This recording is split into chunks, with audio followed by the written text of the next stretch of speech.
Good afternoon, everyone. Welcome to the Mind What Matters webinar series. Today's topic is open enrollment and healthcare options fit for your business. My name is John McDonough. I am the President and CEO of the Greater Vancouver Chamber, and it's our pleasure to bring this series to the community. It's one of those topics that is pretty much evergreen, and for that reason, we'll be recording today's studio, and we expect much of our audience to be logging in at a very convenient time for them to take advantage of this opportunity. So we'll continue now. It's a perfect time for this topic on open enrollment, since open enrollment begins November 1st. And the webinar is created specifically with the needs and desires of entrepreneurs and small business owners. We understand the challenges that can make it difficult to provide healthcare for employees in a small business, but we stand firmly behind the fact that everyone deserves access to quality healthcare. So for our panel discussion today, we have with us Marie Cooper, Senior Small Business and Employee Outreach Coordinator with the Washington Health Benefit Exchange, Bethine Denman, Independent Medicare Agent with Ageless Options, and Kelsey Marciniak, Business Development Sales Executive with Pacific Source. Welcome to the stage, ladies. It's good to have you here. Hi, thanks for having us. You bet. So Marie, let's start with you. Could you talk a little bit about the individual coverage for both sole proprietors,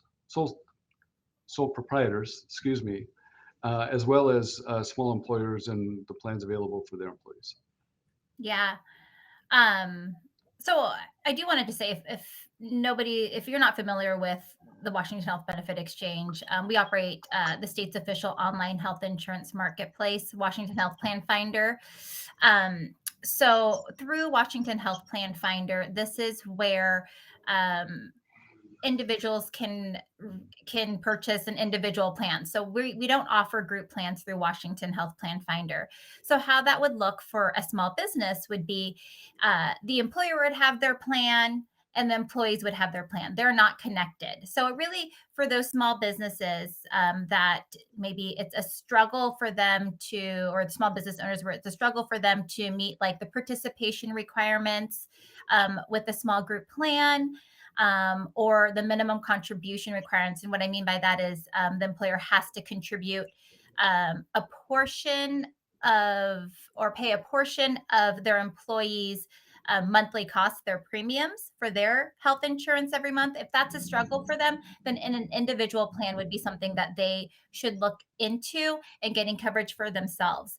And again, so it's not a group plan, and it really kind of separates the employer from it. So the way that an employer would use it, it would be that they would get coverage for themselves, but then they would be supporting their employees in getting coverage by providing them the information of where they can get quality coverage. So, I mean, and as I'm sure that you're familiar or they're familiar with, looking for health insurance can be really tricky, can be really confusing. And so making sure that, you know, if you're telling them where to get coverage, that they're getting a quality plan is important. So that's kind of how a small business could utilize it.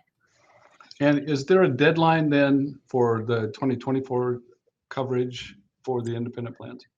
Yeah. So open enrollment starts November 1st and goes until January 15th. However, if they are wanting to have a January 1st start date, they will want to enroll by December 15th. Any enrollments after December 15th and before obviously January 15th would get a February start date. So there are some timelines. There are ways they can enroll outside of open enrollment, but they would need to experience like a qualifying life event to enroll. So there's a full list on our website, but some examples would be like loss of employer coverage. So say they lost their job and they're within 60 days, they can come and get coverage through us. Also, if you know they have like a life event, like they had a baby or something like that, that would also give them the ability to come in and get coverage. Great, thank you. Bethine, how about if we move over to you? Can you talk a little bit about the Medicare plan coverage, with our aging workforce and many continuing in the workforce that would qualify for Medicare? Can you talk a little bit about how that works? Sure. Well, as I serve exclusively the individual Medicare population, so Medicare is very confusing and can be intimidating. So, for those trying to understand the first steps, there are expensive consequences and for people that are uninformed. So it's my experience that many people, many consumers actually lack knowledge requiring, what Medicare, what you have to do. So Medicare has 4 different tiers. Well, tiers is not really the exact, but you have Medicare Part A, you have Medicare Part B, you have then C and D, and I will explain those.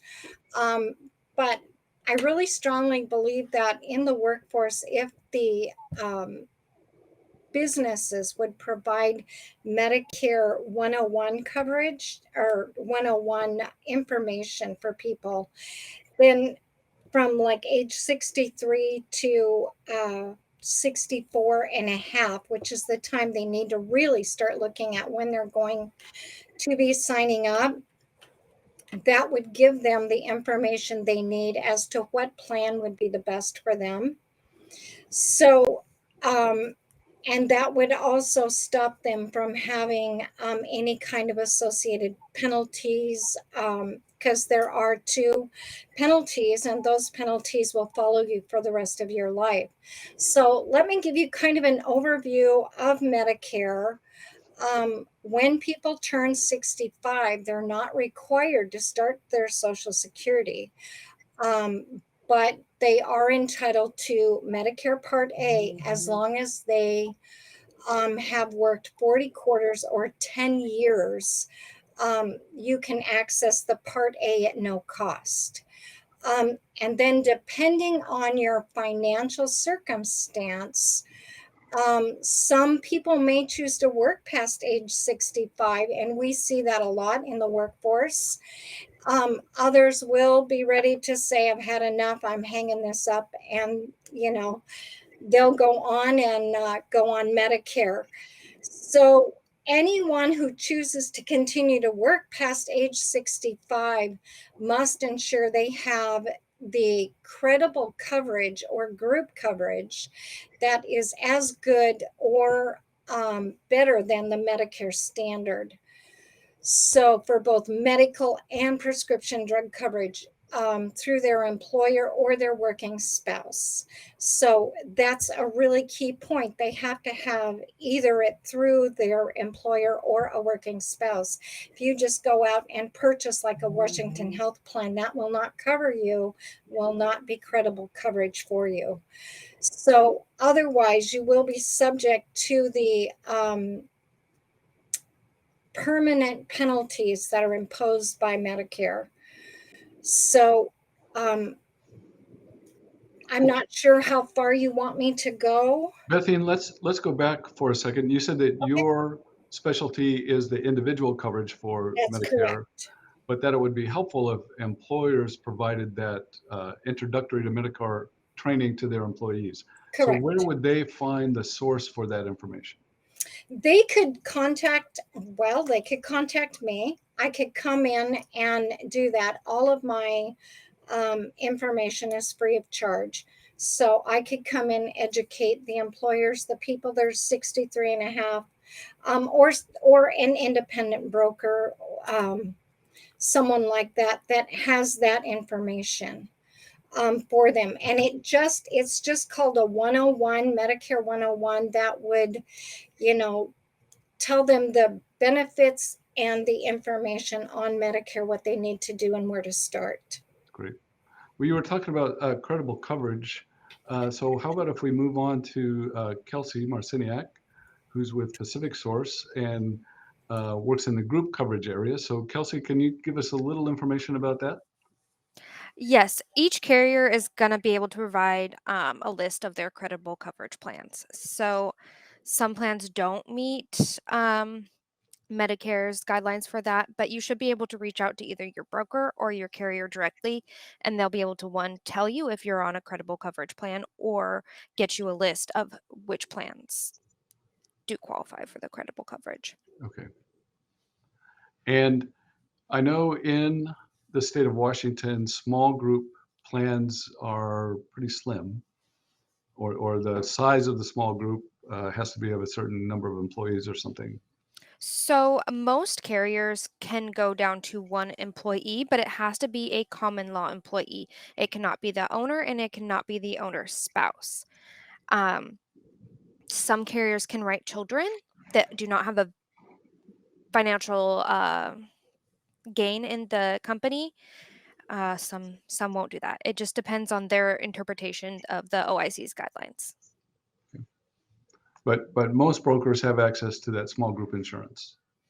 Yes, if a broker is doing small group, then they will have access to almost all the carriers. Okay. And then I can go further into my spiel now if you want. Okay. First and foremost, I'm on the carrier side now, but I did come from the broker side. And one thing I tell everybody is to get a broker, whether it's for individual, whether it's for group, whether it's for Medicare, get a broker. Majority of the brokers do not charge fees for anything, so it's free to you, and they will help with quoting, enrolling, billing and claims issues, ads and terms throughout the year, any servicing. So they are like your middleman between you and the carrier, and they just help so much. Most businesses don't know that they could offer more than one plan. Let's say that you, as the employer, have a low budget, but you want to be able to offer a better plan to your employees. You can offer a buy up option, and you only have to pay 50% of the lowest offered plan. So the difference would come from the employee and not from you. So it allows you to offer your employees more without breaking your pockets. And most carriers have other things included in their medical, like a wellness, support specialists, value added benefits. So make sure you're getting the most bang for your buck. There's so much more usually included in your medical that you will have access to. Check your networks. If you have a doctor or a facility that you do not want to lose, before you enroll in any plan, make sure you check your networks to make sure that your doctor is going to be covered. Let's see. If you go group versus individual, one of the benefits is that you are able to write off as the employer the premium contributions you make to your own insurance and to your employees' insurance. So those were kind of my things to. Okay. And so most of the brokers that you're referring to would also be able to advise then on the Medicare options. Not every broker does Medicare. Not every broker does individual. It's really just depending on the broker. Okay. So before we go to questions, I'll circle back. Marie, anything additional that you'd like to add about the offerings on the exchange? Yeah. So the nice thing about the marketplace is that, especially if you're looking for individual coverage, you can go directly to a carrier to get coverage that way. But the nice thing about going through Washington Health Plan Finder is that it really allows for you to look at different insurance carriers and different plans all in one place and really compare the different plans and find one that fits, your budget. So we have 11 different carriers. We have 90 different plans, which is kind of like plan overload a little bit. But also, it's the only place where you can get access to federal and state subsidies that can help lower your cost of insurance. So depending on your household income, household size, you may be eligible for assistance to help lower that monthly cost. It's also the place, same application, where those who are eligible for Washington Apple Health, which is Medicaid in our state, can determine their eligibility and also enroll into that program.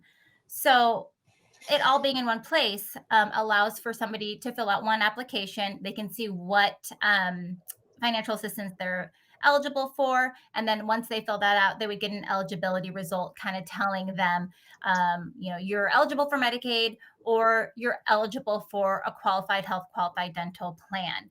So one common question I get is, are you just Medicaid? And that's the answer to that question. So yes, we are the portal where those who are Washington residents would apply and determine that eligibility for Medicaid. But if you're not eligible for that, you'll be put into a qualified health, qualified dental plan, which are those kind of private individual plans where you may be eligible for those federal and state subsidies.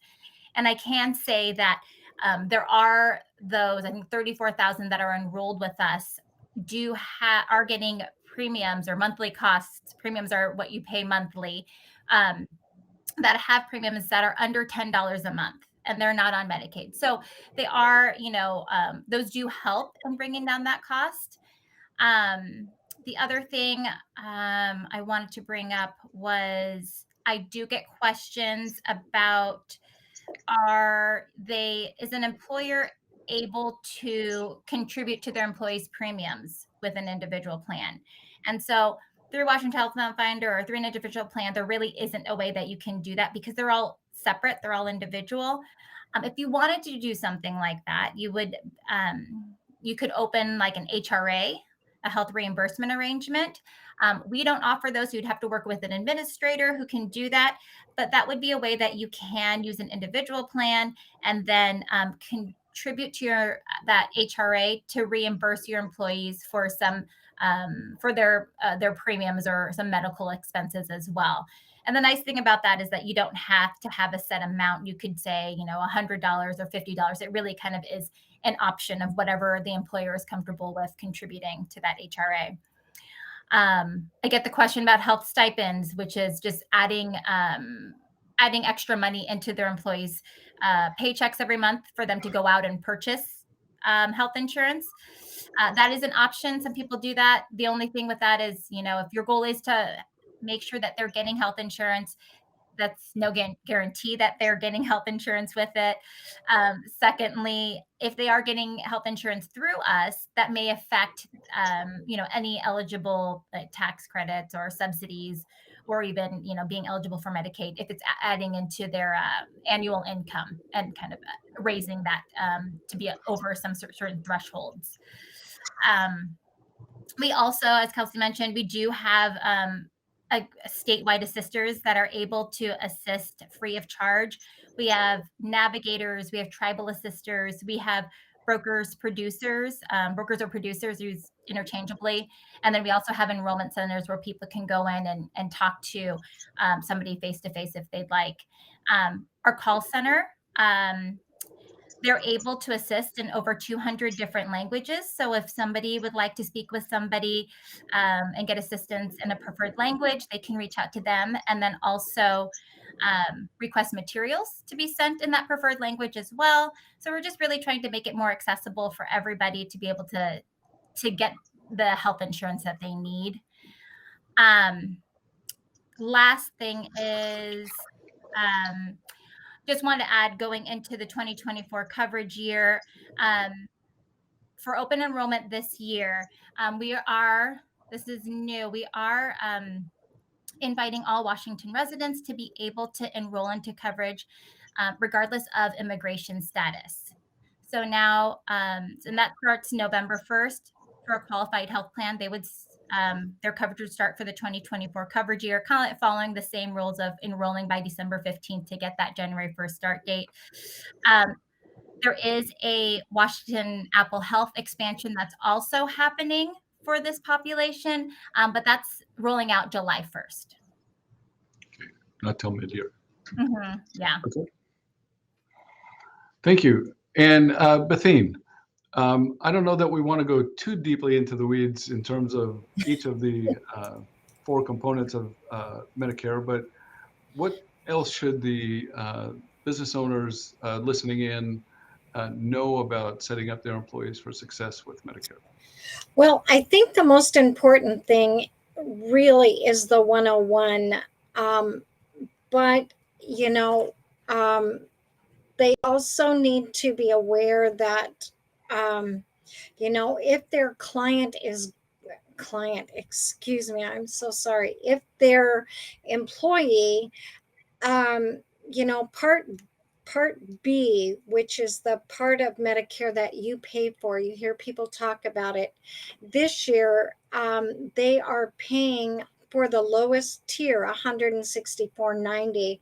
After that, starting next year, they'll pay $174.10, and that's per month that everyone on Social Security will pay, or everyone who is taking Part B will pay. So if employers want to help them with that, they can. They're not required to. So, and that is the lowest tier. And then once they get over like 103,000 per person per year, then they can be subject to what's called the IRMA, or and that will take in that's IRMA is income related monthly adjusted guidelines, and they will pay a higher cost on that 2000. I'm sorry, I'm a little nervous. So, but You're among friends. It's okay. I know. But they will pay a higher cost for their Medicare Part B. So that is something that I think people need to know. Their W-2s are going to, even for business owners, their W-2 for the last 2 years will determine the rate of their Medicare Part B cost. So if for employers trying to help their employees, they need to be aware if their person is going to work or if they're going to retire. You retire at age 65, you have a 7-month window to sign up for Medicare. So 3 months before your 65th birthday, the month of your birthday, and 3 months after. And that's your initial. And if you don't sign up within that time frame, then you will get a 1% penalty for lifetime for Medicare Part B, and then for Medicare Part D if you don't have that. And Medicare Part D is your prescription drug plan. So, Unless you're on qualified coverage. unless you're on qualified coverage, that's correct. So, Kelsey, why don't we talk just a little bit more about that? I mean, Medicare is a very complicated Yes, program, it is. especially if you're talking about employees who qualify for Medicare. So talk about the qualified coverage part of that, or the qualified plan. Yeah, what more? Because that I touched on that when I first started talking. So what more information are you looking for? You might just refresh that a little bit so that, if people have joined late or Okay. didn't pick up and didn't connect it to what Bethine was talking about. Yeah, of course. I just wanted to make sure. So every carrier is going to be able to provide you a list of their credible coverage plans that they offer. So you can use the number on the back of your ID card, or you can use your broker, or if you have a direct contact, and they will either be able to tell you if yes or no you're on a qualified plan, and then give you the list of qualified plans. Okay. Anything else from the small group side or private insurance side that you think the business owner should be aware of? I do see a lot of people who are Medicare eligible staying on the group plan. It can be scary and nerve-wracking changing to Medicare, um, but it will also affect the rates. So if you're the owner and you're still on there, like for example, you could move to Medicare, and when you renew, your rates are going to drop significantly. So it could also be a money-saving aspect to go on to Medicare because the coverage is pretty good on Medicare. And are there any additional criteria about whether or not the employer can participate in those Medicare expenses? I would always say to consult your accountant. That's not my area of expertise. In which case, that's the best answer. So thank Yes. you. Yes. Okay. Um, Frequently, I hear from small employers that uh, it's just too expensive to provide care for my employees. So what are the key things that employers should know to help address that concern, whether it's uh, actual or just um, believed to be the case, but not? And It absolutely can be a big sticker shock, especially if you haven't offered benefits prior. Um, we do offer or most carriers, I think all carriers offer bronze plans, so it's a higher deductible. So if money is an issue, you can always offer the bronze and then add a buy up so that if the employee wants a lower deductible, they can pay the difference and it still looks like you're offering them more benefits. Um, Look into some carriers have like biometric screenings that employees can participate in, and they get a gift card, and you get a percent off of your premiums.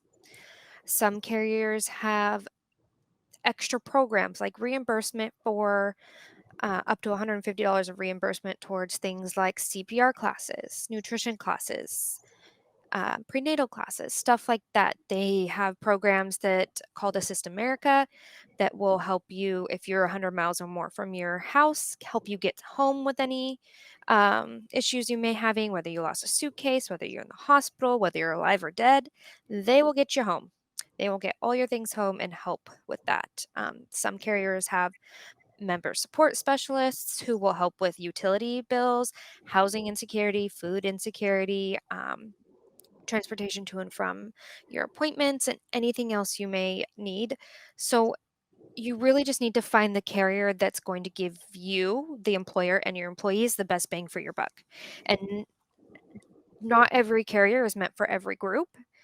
And sometimes I feel like people look at just the names and they need to look at what they're providing and not just the pretty name. so it really does sound like it would behoove the employer, number one, to get a broker, and then to have a very candid conversation about what carrier is the best fit for their company. Correct. And what are their needs and what are they wanting to see from getting this insurance? So we had one question come in here from our audience. What's the difference, they're asking, between open enrollment and special enrollment? So both group and individual is going to have an open enrollment and a special enrollment. So the open enrollment for group is going to depend on when your group is renewing or when your group is enrolling in benefits. So that could be January, it could be August, September, whenever. For individual, open enrollment is going to be November 1st until December 15th, I think is what she's January 15th. January 15th Yeah. for a February 1 effective date. And then a special enrollment is when you have a qualifying life event, involuntary loss of coverage, you had a baby, got a divorce. There's a full list on Yeah. our website that, I mean, there's multiple things. I mean, we even have things like if you're newly eligible for a health reimbursement arrangement, that would give you a qualifying life event on the exchange. We have a new one that's called Cascade Care Savings. So uh, households that are earning under a certain income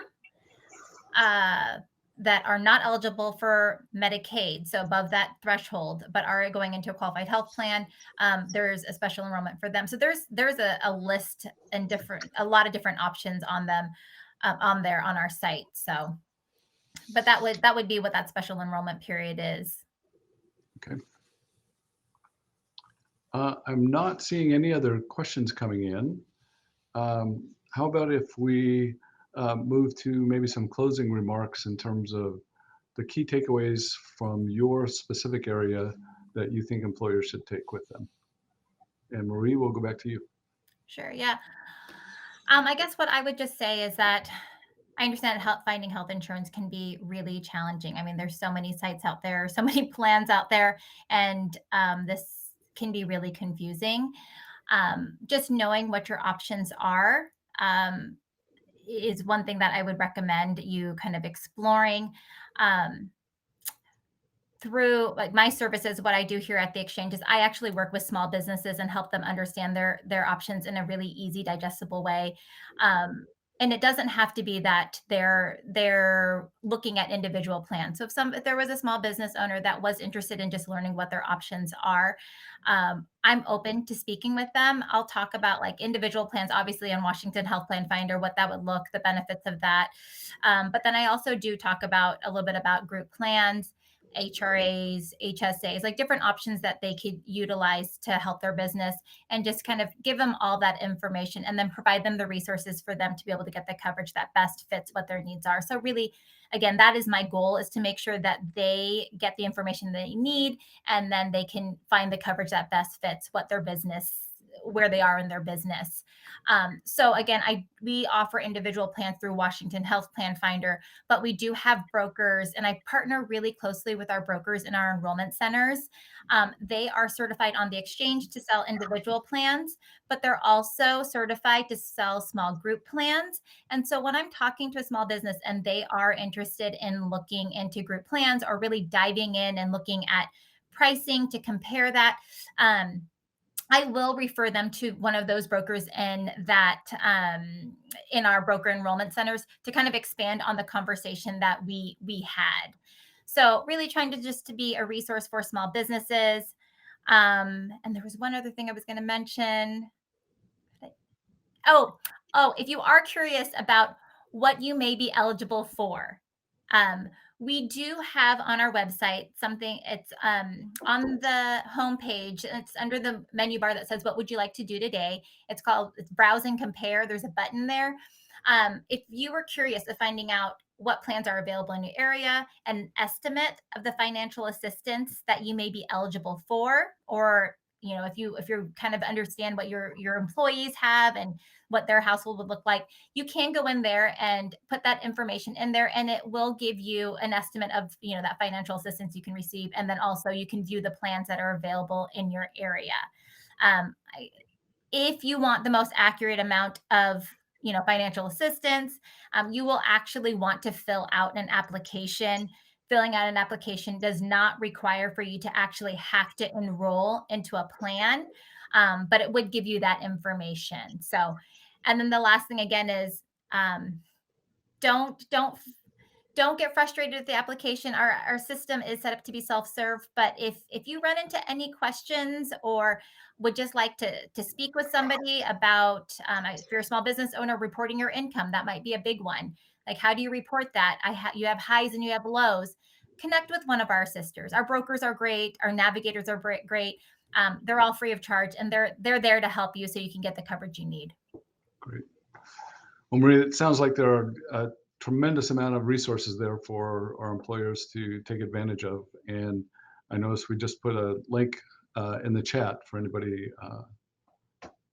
viewing this so that they have quick access. So, Athene, takeaways from the Medicare standpoint. Well, I think, my primary goal really is to educate individuals about Medicare, their health plan options, and equipping them with the knowledge to make informed decisions and avoid those penalties. I think that's something that I run into so often, is people don't understand the penalties, and a lot of people are facing those penalties because they didn't understand them at the time. And I don't think employers have to be experts on Medicare. Medicare is confusing, and it can be overwhelming for a lot of people. So I do, I know employers want to help their people, and so they don't have to be experts, but if they have the right guidance, then everybody will have that information that they need. I think having a broker is really important, and so that's really what I think people should do. Thank you. Kelsey, key takeaways from your standpoint. Yes. Of course, having a broker. If anyone would like recommendations for brokers in Clark County, there are so many that I work with that are amazing at what they do and will help service you. Look to buy up options so that you can offer your employees more than just one plan while still keeping your costs down as the employer. And just really doing your research on the carrier that you are enrolling in, because your health insurance is only as good as your carrier. Yep. Great. Ladies, thank you very much for bringing this information to our business community this afternoon.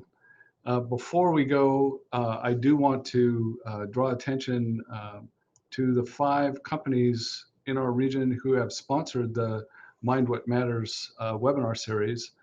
And they are Northwest Natural, the natural gas company, On Point Community Credit Union, Key Bank, Pacific Source Health Plans, thank you, Kelsey, and Opsal Dawson, CPA and accounting firm. So it is really through the support of those sponsors that the Greater Vancouver Chamber is able to bring programs to the community like Mind What Matters. And again, I'll say thank you to our panelists this afternoon, and we look forward to seeing everyone else at the next Mind What Matters. Thank you very much and have a great afternoon.